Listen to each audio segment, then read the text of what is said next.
we all get to heaven, what a day of rejoicing that will be when we all see Jesus.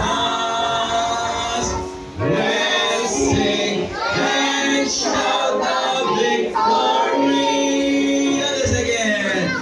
While we walk the pilgrim pathway, clouds will overspread the sky. But when troubling days are over, not a shadow, not a sign. When we all get to heaven, what a day of rejoicing that will be. When we all see Jesus, we'll sing and shout the victory. Andala. Pagpatuloy ang iyong buhay, kung siya'y makakanta,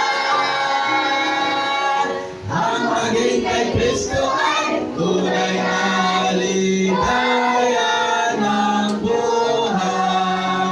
Turn around, shake hands. Ligaya ng buhay, kung kilala mo si Kristo. Ligaya ng buhay, kung siya'y manunubos mo. Mabaguhin ang iyong buhay, kung siya ay makakamtan. Ang maging kay Kristo ay tunay na ligaya ng buhay. Amen. Thank you, and this is the news.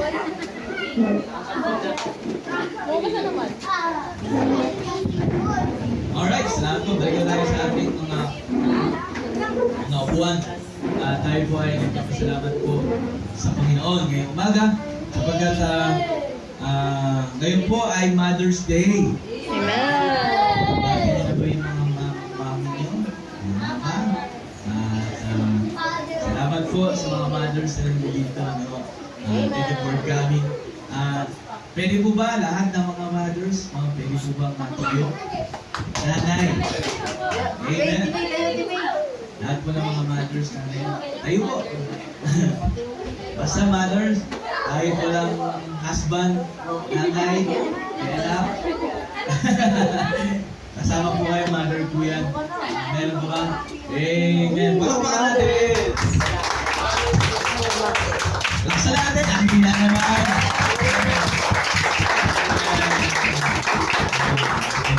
But si Miss Sharon hindi tumayo.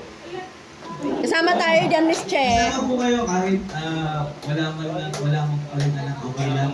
Basta mayroong husband. Hindi ka naman, basta may husband. Mother yun. Okay? Saan kayo ka? Amen!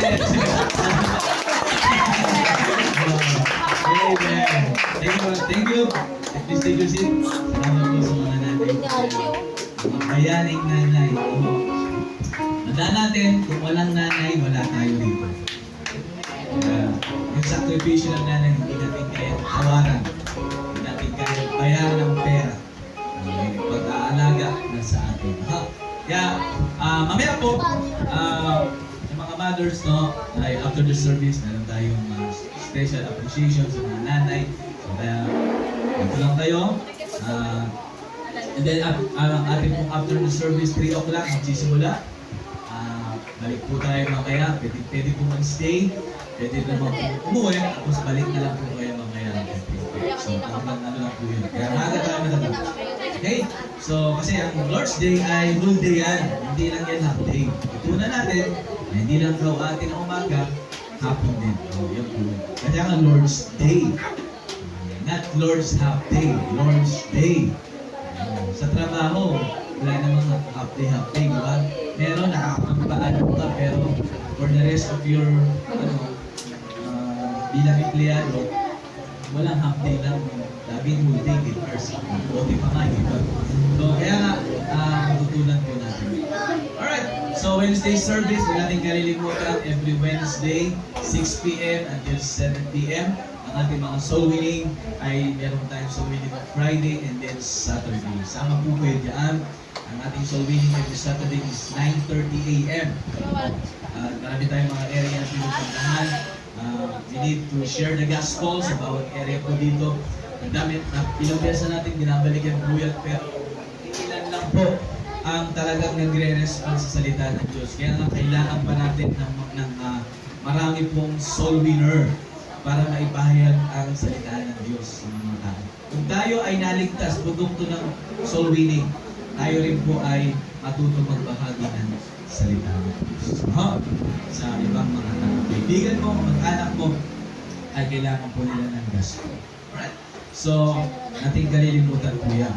At mamaya, ito tayo ng short meeting. Mamaya po, ha? Maganda yung pag-uusapan natin.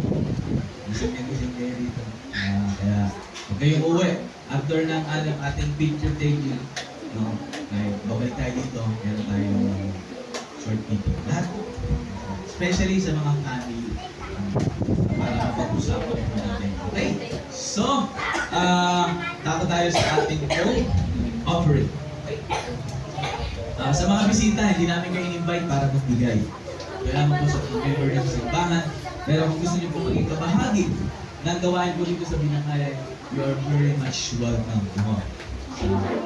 Ito po ay ginagamit po natin to upang makapagpatuloy ang gawain ng Diyos dito. Siyempre, may mga expenses po yan. Ito po natin yung ginagamit. Panahon niya, wala naman libre. Kahit saan kang pumunta, may tax, di ba? Kakain ka lang ng pakdo, dyan din, may tax na yun. Ganyan po dito. Yan po ay, ang tawag nila ng offering, yan po ay ayon ng ating puso. Kung gano'n mo kamahal ang Panginoon, yun ang basihan. Paano mo siya pinamahal. Kaya nga, matutunan natin, it's more blessed to give than to receive. For God loveth a cheerful giver. Kaya, ito po ay kasama po sa ating pagdilig pananambahan at pagdilig po sa ating Diyos. Tayo panalangin. Sige, Marlene, let's pray for them. Tayo na Diyos, maraming salamat sa atin. Muli mo kami nagsama-sama. Pagkalain ko ako sa pagdilig. Ang talagang malilimutan po natin ay makamit sa gawain. Ito ang aming talagang. Thank you. God bless you as a giver.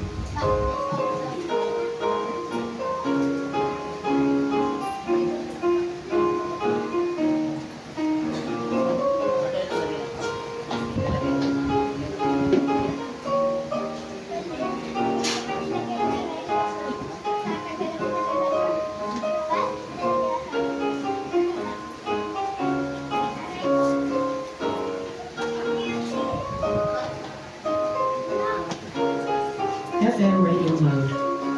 Bluetooth connected.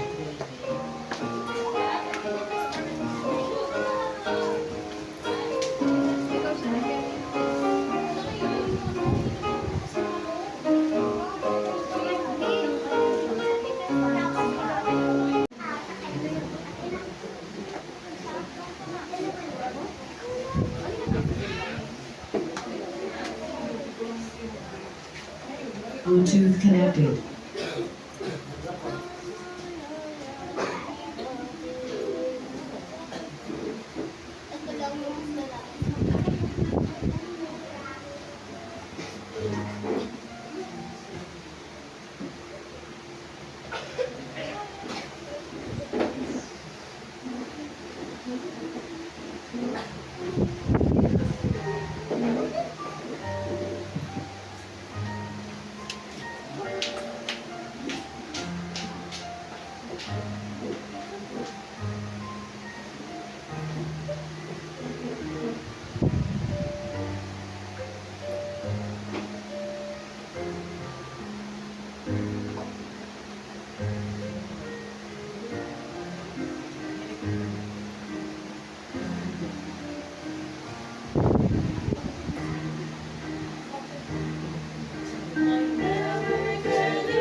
that I trust. Oh, gently training, teaching, and correcting my mistakes. Those sleepless nights of praying that you all spent for my sake. There may never come a day when I ever can repay all the love that you have given, all the care I have received. I always will be grateful for the things that you have done. I will love you ever, for you are a mother like no other. Amen.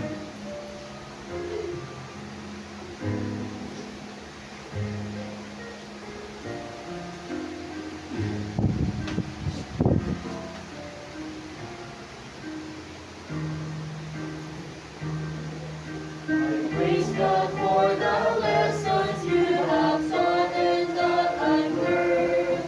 Not only by His grace that our salvation has been given. I thank you for the shelter, for the warmth I always yearn, for showing me to love without expecting in return. There may never come a day when I ever can repay all the love that you have given, all the care I have received. I always will be grateful for the things that you have done. I will love you ever, for you are a mother like no other. Oh, I will always thank you for your shared God's love to me. When I accepted Jesus, you rejoiced with such a glee. I thank you, my dear mother, for you taught me how to pray. So I grow close to Jesus as I walk along the way.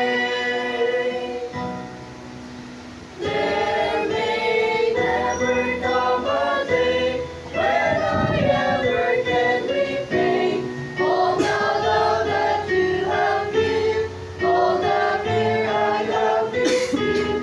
I always will be grateful for the things that you have done. I will love you ever, for you are a mother like no other.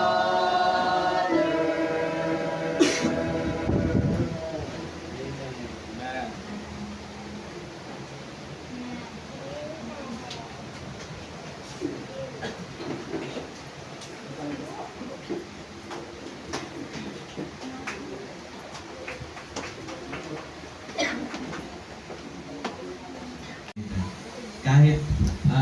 Kahit na alam ba kayo mga kapatid, iba man ang itsura nyo. Basta isa lang yung pinanggalingan. Isa lang natin yun. Diba? Ayoko na dyan. Meron mga anak na dyan, di nakita nanay. Ayaw nakita yung turing ng nanay. Kahit saan ka pa pumunta, hindi mo pa ikakaila. Galing ka sa kanya. Mahalin natin ang ating mga nanay. Diba? Hanggat nandiyan pa sila, ay ibigay na natin yung yung mataas na respeto, time para sa kanila. Kasi wala naman nakakaroon ng buhay ng tao. Dahil hindi habang panahon nandyan si nanay. Paano kung wala na? Saka kaiiyak. Kaya nga yung mga umiiyak pagka namatay, sa wala na si nanay. Dito ba ito? Saka paiyak, saka ka magbuhagugol kung kaya wala na si nanay. O kaya nga, habang nandiyan pa siya, ay mahalin natin ang ating mga magulang. Amen? Alright, tako tayo sa ating pag-aaral ng salita ng Diyos. Matthew chapter 12, please. Matthew chapter 12, the very important part of this service. Wala iba kundi ang preaching. Amen? Ito ito po ang dapat dito tayo excited. Kapag ka hindi ka excited sa salita ng Diyos, there's something wrong. No? There's something wrong with you. Saan ka excited? Ano nagpapa-excite sa'yo? Ang tunay na mananampalataya, excited siyang makinig palagi ng salita ng Diyos. Amen? Kaya dito tayo dapat laging gising. Hindi ba sabi, preaching na, tulog na. Hindi. Dapat pag-preaching na, gising na. Matthew chapter 12, verse 46 to 50. Tayo po tayong lahat. Kung nakita niyo na po. Ito lang po yung ating pinaka-guide.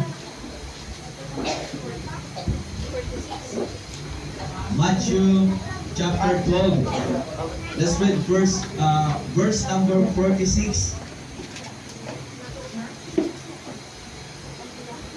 until verse number 50. Salitan tayo, 46 ako, 47 kayo. Then hanggang sa 50, sabay-sabay po tayo. Okay? Share po. Dapat po, may Bible. Taas nyo ang Bible nyo. Kasi marami mo tayong bubuksan talata. Kaya stay lang kayo dyan. Yung Bible na hawak nyo. Basta nag-notes kayo. At para mai-ano nyo po yung mga verses na bubuksan natin mamaya. Yung mga may Old Testament, good. Baka meron tayo bubuksan dito. Basahin natin to sabay-sabay. Ako sa verse 46. Kayo po ay sa verse 47. Kung nakita na po, please say Amen. Amen. The Bible says, while he had talked to the people, behold, his mother and his brethren stood without, desiring to speak with him. Behold, thy mother and thy brethren stand without, desiring to speak with thee. Ito may patungkol sa family of Jesus, the relationship of Jesus and Mary. Nakita natin yung family cares. Verse 48, but he answered and said unto him that told him, who is my mother, and who are my brethren? And he stretched forth his hand toward his disciples, and said, behold, my mother and my brethren. Verse 50 altogether. Whosoever shall do the will of my Father, which is in heaven, the same is my brother and sister and mother. Sabi ko nga, ito yung relationship with Jesus and his mother, Mary. Pero ang isa sa pinapoint ng Panginoon sa Kristo, yung relationship is spiritual. Isang bagay na mayroong mother tayo physically, pero isang bagay din na meron tayong nanay, no? Na hindi lang basta nanay. Kasi ang mensahe natin ay a godly mother. Isang bagay na ikaw ay mother o isang nanay. Pero ibang usapan na ang maka-Diyos na nanay. Ayan. Ibang usapan. Iba po ang malaki ang pagkakaiba ng nanay na maka-Diyos at nanay na hindi maka-Diyos. Malaki ang pagkakaiba. Kaya ang pag-uusapan natin ay godly mother. Tayo manalangin dakilang Diyos. Salamat po. Sa mga ganito, pagpalain niyo po ang aming pag-uusapan. Pagpalain niyo po ang aming pag-aaral ng mga salita. Kayo po mawag sa aking bibig. Wala po akong magagawa sa aking bibig. Pagkitaan niyo po ang maipahayag ng malinaw at maayos at matanggap po namin ito sa aming mga puso. Po ang dalangin sa pangalan ni Jesus. Amen. Thank you and blessed the bliss. No? Sabi ko nga po ay ang plano ng Diyos sa bawat isa po sa atin ay tayo po ay mauwi. Unang-una, no, na ikaw ay makakilala sa Panginoon. Sabi ko nga, ibang usapan ang nanay na maka-Diyos at nanay na hindi maka-Diyos. Kaya nga, kapag ikaw ay isang mother na maka-Diyos, no, ikaw ay isa sa mga nanay na kung saan ay dapat inaasahan ng Diyos na tatayo, maninindigan bilang isang magulang. No? Kaya nga po, itong binasa po natin, ito yung patungkol sa relationship spiritual ng Panginoon sa Kristo sa kanyang family. Kasi during this time, siya po ay nabubuhay dito, siya po ay sa lupa, siya po ay merong tumayong nanay sa kanya. Ang pangalan ay Mary. No? at siya po ay inalagaan, tinuruan ng kanya pong nanay.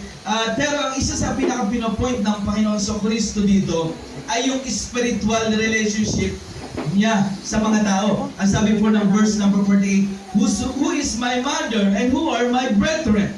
And stretched forth his hand toward his disciple, and behold my mother and my brethren, for whosoever shall do the will of my Father, which is in heaven, the same is my brother and sister and my mother. No? Kaya nga, napakagandang tingnan. Kung ang isang magulang o isang nanay, no, ay malapit sa Diyos, isa pong napakagandang tingnan sa isang tahanan na kung saan na merong nanay na isa na nagtitiwala at na nananampalataya sa kanyang Diyos.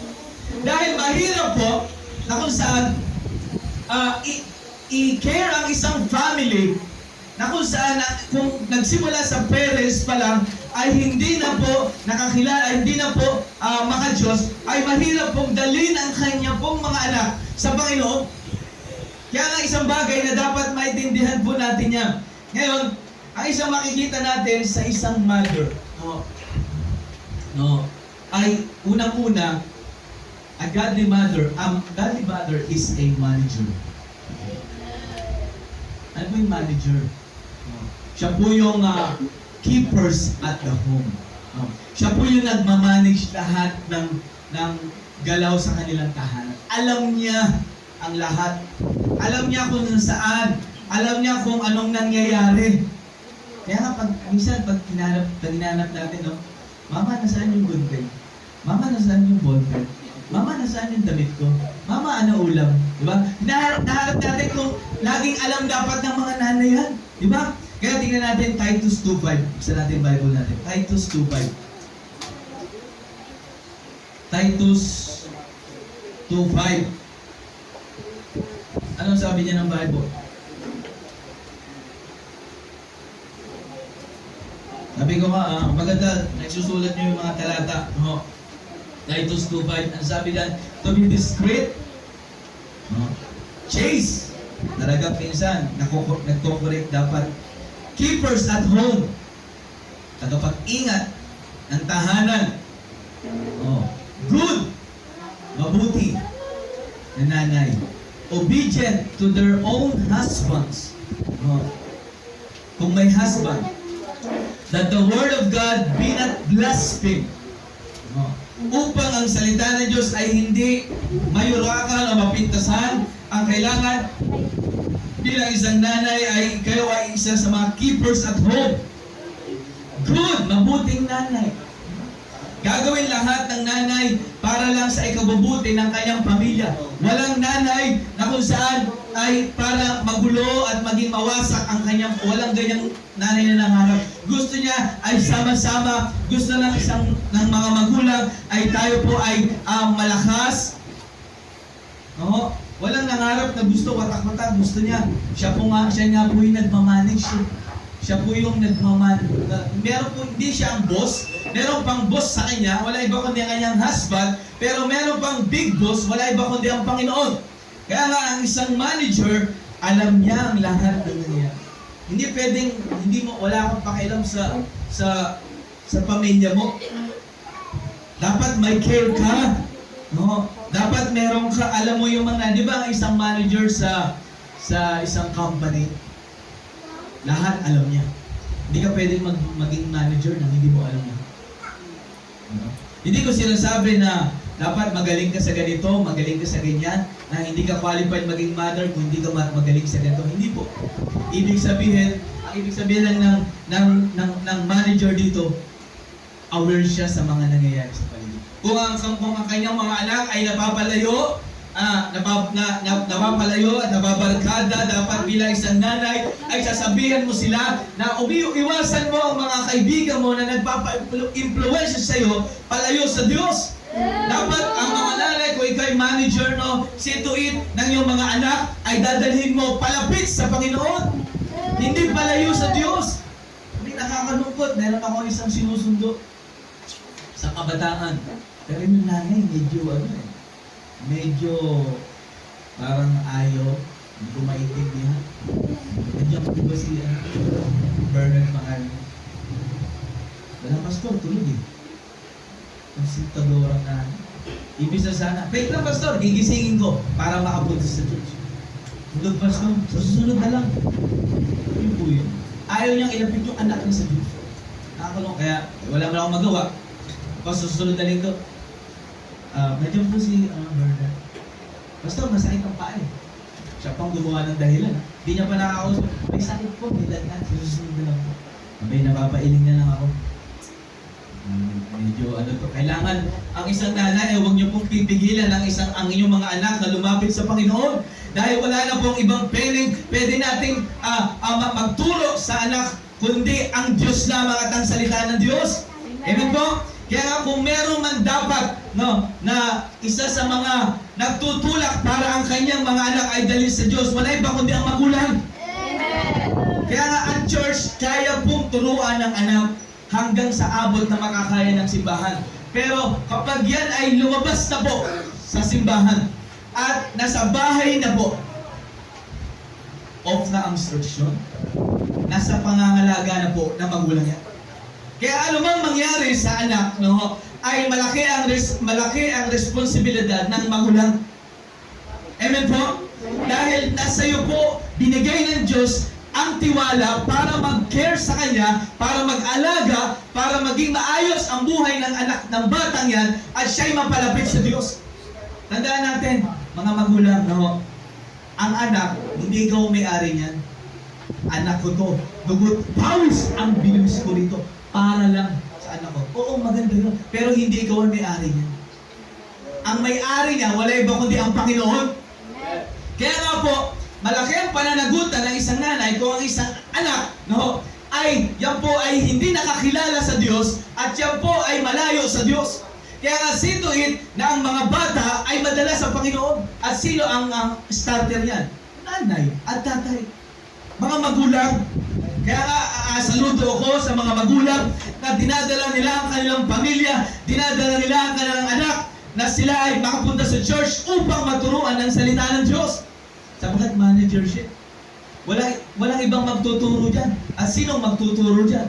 Huwag mong hayaan ang Facebook ang magturo sa iyong mga anak. Huwag mong hayaan ang social media ang magturo sa iyong mga anak. Huwag mong hayaan ang barkada ang magturo sa iyong mga anak. Payagan mo ang Diyos ang magturo sa iyong mga anak. Hindi lang manager, kundi observer. Observer. Yung ibang mga may Old Testament, buksan nyo. Yung ibang wala, pakinggan nyo po. Psalms 127. Psalms 127. Ang sabi ng Bible, ganito. Psalms 127. Nandiyan pa po ba kayo? Amen. Amen. Psalms 127, verse number 1 and 2. Ang sabi po ng Bible, except the Lord build the house, they labor in vain that build city. Except the Lord keep the city, the watchman walketh but in vain. It is vain for you to rise up early. Di ba ang mga nanay maaga magising? Tama po ba? Meron bang nanay tanghali na magising? Alas 11, alas 10. Karamihan sa mga nanay maagang nagigising. Sabi nito, and sit up late. Kung minsan, maaga niya gigising, pero siya ang huling natutulog. Kasi nyo ba, nararamdaman namin yung problema? Experience. To eat bread of sorrow, for so giveth his beloved sleep. Sabi ng Bible, except the Lord build the house. Ang nagbibuild ng tahanan, wala iba kundi ang Panginoon. Kaya nga, without God, meron ang isang tahanan, buong pamilya. Pero pag wala ang Diyos yan, ay kailanman ay wala yan tibay. Hindi yan tatatag.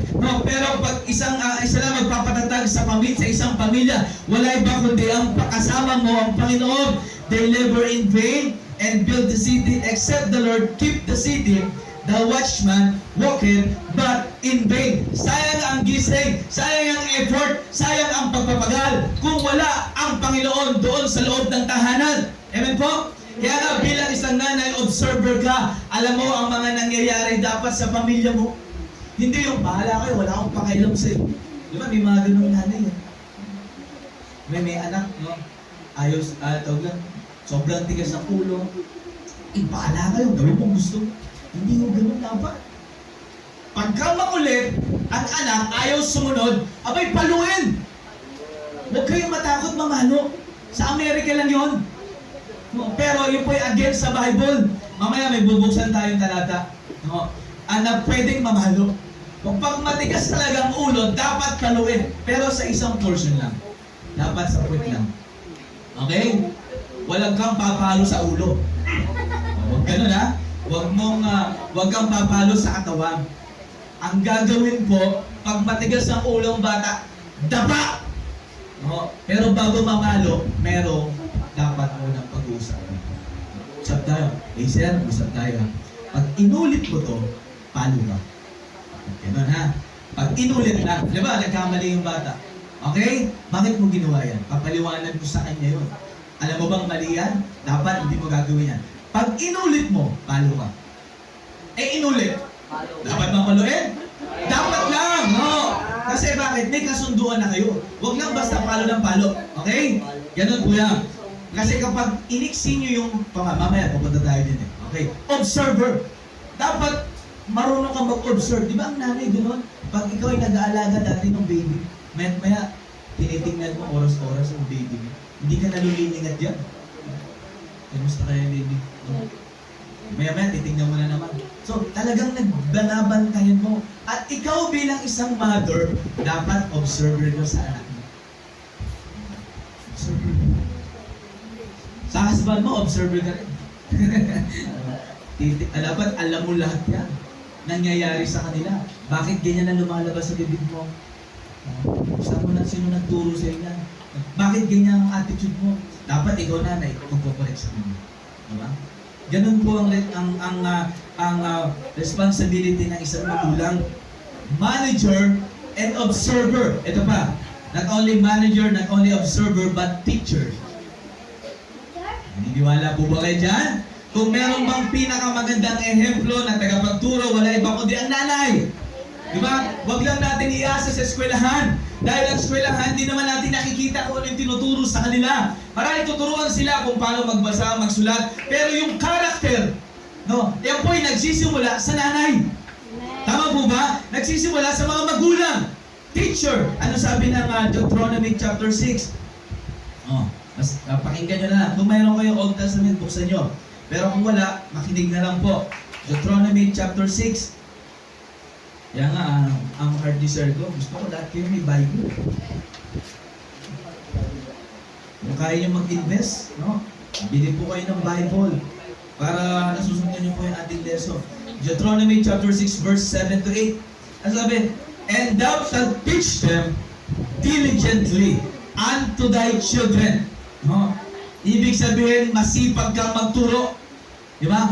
Kung naturuan siya sa school, huwag kang makontento doon. Turuan mo pa rin. Ikaw ang anak, upo tayo, magturo tayo, tuturuan kita. Di ba? Kaya nga, kailangan ng teacher ay meron, dapat ikaw bilang nanay, alam mo rin kung paano magturo. Tama po ba? Kasi kung di ka marunong magturo, anong tuturo mo? Kaya nga, unto thy children, and shall talk with them. Kakausapin mo ang pamilya mo. Kamusta ka na anak? Kamusta sa school? Okay pa ba doon? Hindi yung basta walang pakialam kundi kakausapin. Ano sabi doon? And sittest in thine house. Minsan upo kayo, tabihan mo yung mga anak mo, yung husband mo, kausapin mo. Baka mamaya iba na ang kinakausap. And when thou walkest by the way, kung saan siya lumalakad, dapat alam mo yan. Diba? Kung saan pupunta yung anak, alis ka, o sino kasama mo? Saan ka pupunta? Diba? Hanggang anong oras ka doon? Diba? Anong oras ang uwi mo? Dapat alam mo yan. Walang masama doon. Kasi bakit pinoprotektahan mo lang siya? Para siya ay huwag mapahamak. Ano sabi niya? When thou liest down and when thou risest up. Diba? Kahit siya ay matutulog na. Dapat alam mo. Diba? Kung anong ginagawa niya bago matulog. At paggising niya, alam mo rin. Andiyan ka pa rin. Diba? Kasi ikaw ay nagtuturo. Tinuturuan mo siya kung paano po. Ang sabi ng Proverbs 22:6, train up the child the way he should go. For when he is old, he shall not depart from it. Tama po ba? Where Proverbs 22:6, ano sabi? Train up the child in the way he should go, and when he is old, he will not depart from it. Walang ibang magte-train sa mga anak, wala ibang kundi ang mga magulang. No? Kaya kailangan natin silang i-train. Kailangan natin, kaya nga dapat ang mga magulang ay yan po ay train din ng salita ng Diyos. Dapat ikaw mismo, alam mo ang ituturo mo sa anak mo. Dahil kung ang isang magulang ay babad masyado sa social media, anong tuturo mo sa anak mo? Social media din. Kaya nga dapat ikaw ay nagbabasa ng Bible. Ikaw ay marayos ang relasyon mo sa Panginoon. Kaya nga godly mother eh. Di ba? Ibig sabihin, dapat sa iyo pa lang magsisimula. Kung ano ang klaseng, kung paano lalaki ang batang yan, yan po ay malaki ang kinalaman ng magulang yan. Malaki po ang kinalaman ng magulang yan. Kaya huwag natin iasa sa ibang magulang. Huwag natin iasa sa yaya. Sino may yaya dito? Wala. Ay yaya, ikaw lang ang bahala. Sa anak mo. Yung nanay, yung ginagawa nanay, cellphone, may ka-video call, masayaw-sayaw. Yung anak, nasaan yung anak? Yaya! Pakipaliguan. Yaya! Pakainin na. Yaya! Kaya nga, hanggat maaari, dapat huwag mo lang yaya. Dahil yung trabaho yun, dapat ikaw ang gagawa nun. Di ba? Dapat babantayan mo yun. Alam niya lahat, alam mo lahat ng kanyang mga ginagawa. Yung pinapanood niya, dapat make sure. Huwag mong papayagan na nanonood dyan ng siya lang. Dahil may danger dyan. Dahil yan po ay malaking epekto sa kaya pansin yung mga bata ngayon tamad. Mahirap kutusan. Mainit ng ulo. Ako na mainit ang ulo. Di ba? Bakit? Yan po ay kung ano yung pinapanood niya. Kaya nga maging mapagbantay po kayo dyan. Amen po? At kayo mga anak, no? Makinig kayo. Saan po yung mga anak dito? Huwag niyo namang bigyan ng sakit ng ulo, hindi mo mamuhuli. Hanggat ikaw ay nakatira sa kanilang tahanan, sa kanyang tahanan, sa poder ng iyong magulang, obey! Amen? Kahit ayaw mo, kahit di mo gusto yung pinapagawa sa'yo, obey! Sabi ng Bible, children, obey your parents in the Lord. Kaya ka susunod dahil para sa Panginoon. For this is right. Lahat ng sumusuway sa magulang, bumibilis ang buhay. Pero lahat ng lahat ng sumusuway sa magulang, bumibilis ang buhay. Pero lahat ng sumusunod sa magulang, humahaba ang buhay. Gusto niyo bang humaba ang buhay niyo? Yun ang sekreto. Honor thy father and thy mother, that they may live long on earth. Bakit maraming mahaba ang buhay? Dahil natutunan nila sumunod sa kanilang mga magulang. Amen po? Not only teacher, not only manager, observer, teacher, but helper. Help me. Helper. Hindi po katulong, ha? Huwag niyo pong ma-misinterpret. Helper. Genesis 2:18. Ang sabi ng Bible, Genesis 2:18. Ano yung sabi dyan? Genesis 2:18. Pakinggan niyo po, ang sabi ng Bible ay ganito. And the Lord said, it is not good that a man should be alone. I will make him an helpmate for him. Ang sabi, hindi maganda o hindi mabuti sa isang lalaking nag-iisa. Kaya nga bibigyan kita ng helpmate. At ayon ay ibinigay kay Adam si Eva. Kaya nga ang isa pong nanay o ang isang mother ay helper. Siya po yung tagapagpuno. Kung may kakulangan sa isang husband, siya ang magpupuno. Tama po ba? Helpmate nga eh. Hindi yung, wag mong pakialaman yung role ng isang tatay. Dapat ganito ka, dapat ganyan ka, dapat hindi ka ganyan, dapat ganito. Hindi. Ang intindihin mo bilang isang nanay, yung trabahong ibinigay sa'yo, yung task na binigay sa'yo. Amen po? Wag mo ikukumpara nanay, ang yung husband, sa ibang husband. Buti pa yung si pare, ang sipag, ikaw. Dapat di ka ganyan. Huwag kang kumpara. Yan ang binigay sa'yo ng Diyos. At kung may pagkukulang siya, ikaw ang magpupuno. Kung halimbawa, hindi siya wala siyang hindi siya ma-effort, halimbawa, hindi siya ma-effort. Hindi ikaw ang nagawa mo. hindi siya sweet, ikaw ang gagawa. Huwag mong idikta. Kasi ang husband, wala ka pala tayo sa fathers. So, ang husband kasi, may kanya-kanya tayong may ability ang husband. Ganon din ang mother. Ganon din ang vice versa rin. Sa husband naman, no, huwag mo namang ipilit yung dapat magaling ka magluto. Dapat magaling ka masipag ka. Huwag ganon, no? Kung ano siya, dahil tinanggap mo yan, no, pinakasalan mo yan, tanggapin mo yun. Amen po? Kahit ano pang ugali niya, dahil kayo'y pinag-isa ng Diyos. Kaya nga kayo'y tulungan. Pag may pagkukulang ang nanay, ang pupuno ang tatay. Pag may pagkukulang ang tatay, ang pupuno ang nanay. Amen po? At hindi yan dapat laging nagdadalo. Dahil pag nakikita ng anak, lagi kayo nag-aaway, kalalakihan niya. Nanay, lagi nag-aaway, lagi nag-aaway. Lagi sila nagtatalo. Akala ng bata, tama yun. Kaya nga tayo ay, dapat ang isang nanay, mahaba ang pasensya. Bukod sa tatay, mahaba ang pasensya. Kasi helper kayo, helpmeet. Mahaba talaga ang pasensya. At saludo ko sa mga nanay na kaya magtimpi. Kaya magpigil. Kahit isang inis na inis ka na. Kahit gusto mo nang sumabog, pero kailangan mo magpigil. Ang tunay na matapang, nasabi ko na yun, ay yung kayang pigilan ang galit. Yun ang tunay na matapang. Pero pag ikaw, konting kibot lang, mainit agad ang ulo mo, lalo na pag walang pera, mainit talaga ang ulo. Pero kahit na walang pera, kahit na maraming problema, dahil ikaw ay meron Diyos, dapat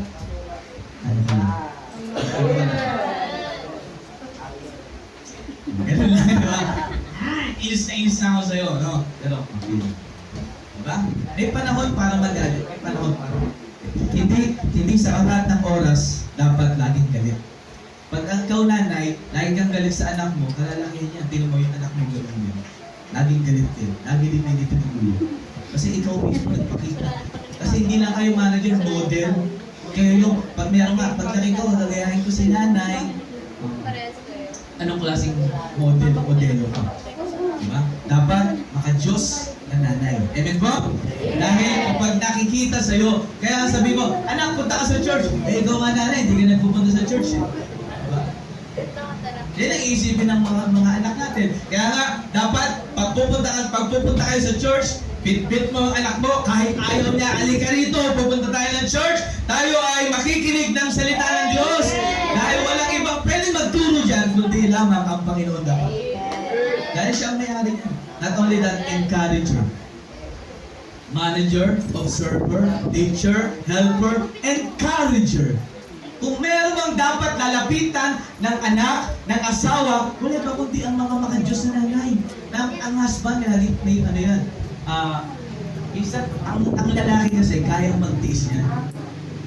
Kahit marami ng problema, minsan nakakaya na. Pero ang nanay kasi iba ang very emotional kasi. Ang sabi pa nga ng Bible, weaker vessel. Ano lang yan eh. Mabilis ka, masaktan, very emotional ang mga babae. Kaya, mga husband, huwag natin silang sasaktan ng sobra-sobra. Weaker lang sila. Mahinang sisignan.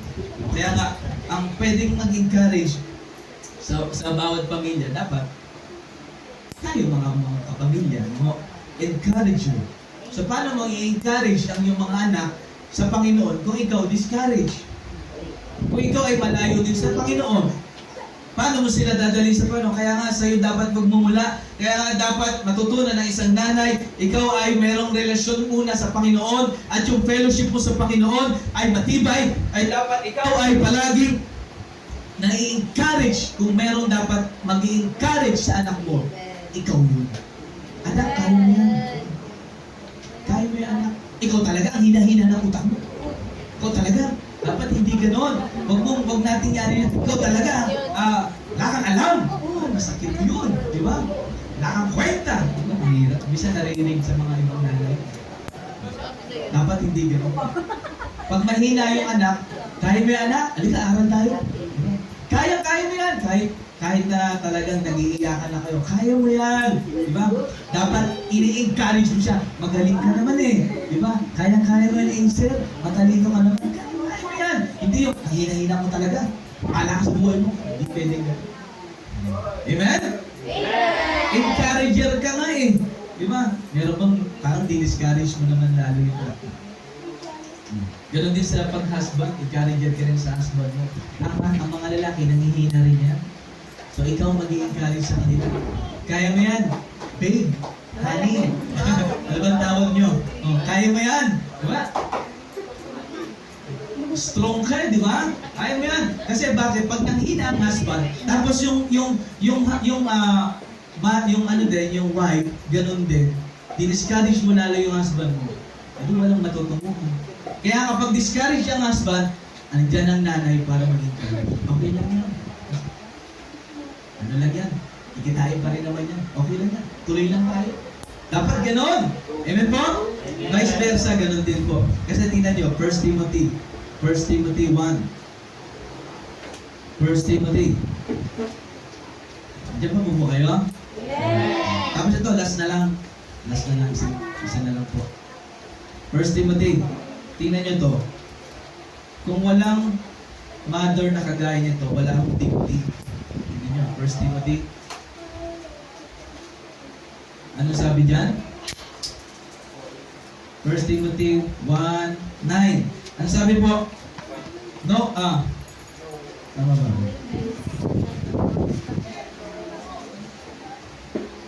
I think 2 Timothy. Okay?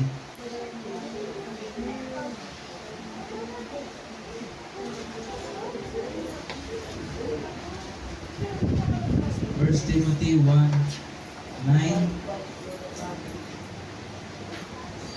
But anyway, mali yata itong sulat to.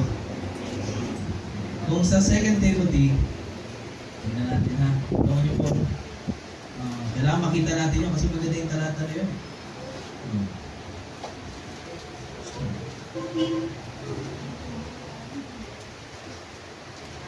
Ayun, 5 pala. 5. Okay. 2 Timothy 1:5. When I call to remembrance the unfeigned faith that's in thee. Si Timothy po yung sinasabihan. Which dwelt first in thy grandmother. Pero nakita niya una-una sa kanyang lola na si Lois. And thy mother. Sino yung mother niya? Si Eunice. And I persuaded that in thee also. Kaya itong si Timothy ay nagamit ng Diyos mightily sa gawain ng Panginoon sapagkat may lola at may nanay na nag-encourage sa kanya pong anak na siya'y lumapit sa Panginoon. Iba ang training kapag ang nanay ang nag-train. Iba po yun. Kaya nga po, pwedeng gamitin ng Diyos ang iyong pamilya, ang iyong mga anak, pwedeng niyang maging maayos ang buhay kapag nagsimula sa magulang ang tama pong katuruan, tamang turo, tamang encouragement. Kaya tuloy lang po. And then last, restrainer. Restrainer. Proverbs 22:15. Proverbs 22:15. Ano sabi ng Bible? Proverbs 22, verse number 15. Sabi ng Bible, ay foolishness is bound in the heart of a child, but the rod of correction shall drive it far from him. Kaya nga kailangan po kinokorek ang anak. Rod of correction. Sabi pa ng Proverbs 23, verse 13 to 14. Proverbs 23, verse 13 to 14. Withhold not correction for the child. Kaya wag mong pipigilan. Wag kang papayag na hindi may correct ang iyong anak. For if thou beatest him with a rod, he shall not die. Ano nyo? Kapag ka pinalo mo yan, beatest with a rod, hindi siya mamamatay. Akala natin pag pinalo, mamamatay, di ba? Hindi. Thou shalt beat him with a rod and shall deliver his soul from hell. Sapagkat kapag ka inulong natin ang pamalo, siya po ay pag sinabing deliver soul from hell, ibig sabihin mawawasak ang buhay niya. Mawawala sa direksyon. Kaya kailangan wag natin iurong ang pamalo. Laging magko-correct, laging i-review ang anak, ang pamilya. Ikaw ay dapat isa sa mga nakakakita po niya. Kaya, a godly mother. matutunan po natin yan. Kapag ang isang nanay makadiyos, matibay ng isang pamilya. No? Yan. M, mother. O, observer. T, teacher. H, helper. E, encourager. And R is restrainer. I hope and pray ay napagpala tayo ng mensahe po ito. Kaya nga, ikaw, huwag kayo bata pa, matutunan mo rin. One of these days, magiging mother ka rin. Ano?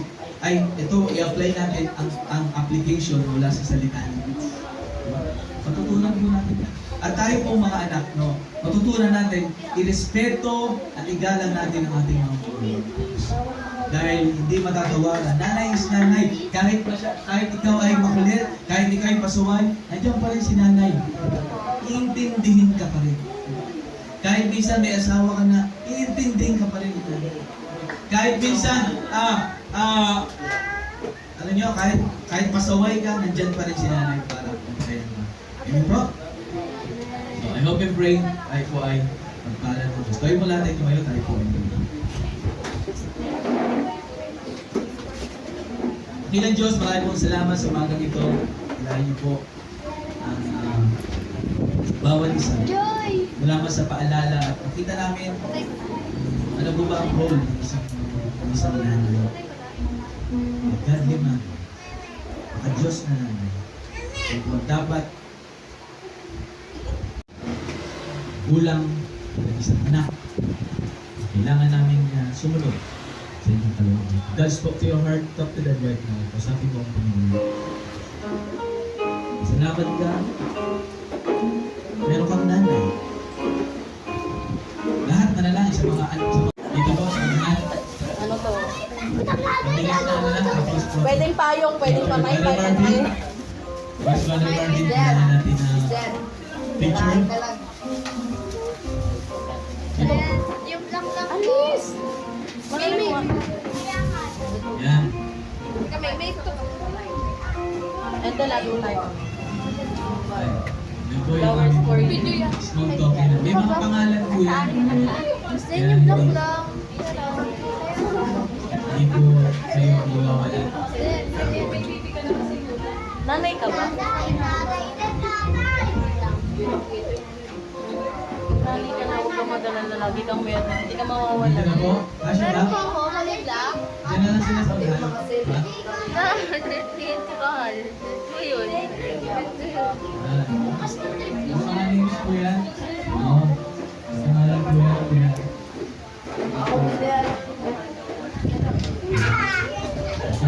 Yung wala po. Ano tawag po?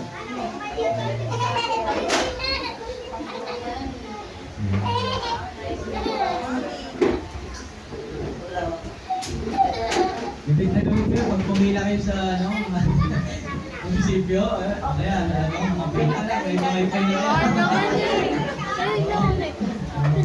At dito, minsan pag kulang yung wifi,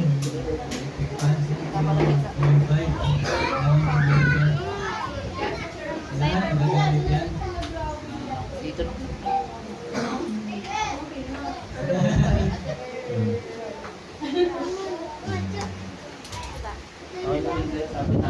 Pupunta na namin lahat kaya dyan na naubusan po yung Ibalik na tayo.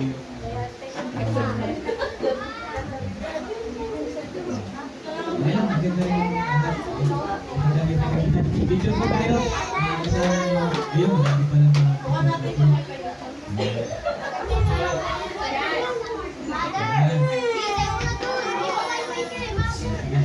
Jadi sama kami titingin, sabi. Sige. Tara, tingin natin.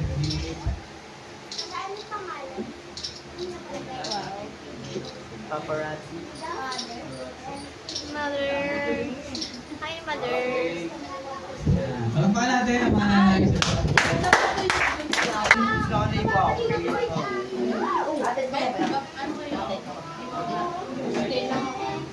Smile.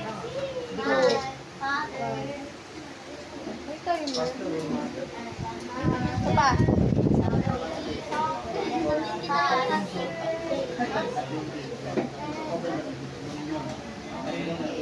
Thank you po. Happy Mother's Day. Sa bawat isa. Okay. Kaya kayo. Paupo na po lahat. Sa pagpapalit ka. Okay, no? Short Lilita lang ko. po. Ito mga 10 minutes lang. Paupo na lahat. Okay. Hindi alam kasi. Hindi alam kasi. Paupo na saglit. O, tingnan tayo sa liyan. Tingnan lang. Ito, ito.